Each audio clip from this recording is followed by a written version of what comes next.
In digital Marathi, जनतेच्या हक्काचं व्यासपीठ. उल्हासनगर शहरात पेट्रोल पंपावर पेट्रोल भरण्यासाठी वाहनांच्या लांबच लांब रांगा लागल्या आहेत.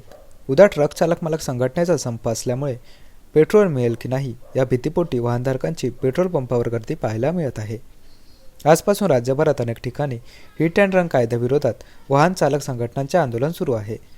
त्यातच पेट्रोल व डिझेल वाहतूक करणाऱ्या वाहनांच्या संपासंदर्भात शहरात अफवा पसरली असल्याने नागरिकांची पेट्रोल पंपावर पेट्रोल भरण्यासाठी एकच झुंबड उडाल्याचे पाहायला मिळत आहे.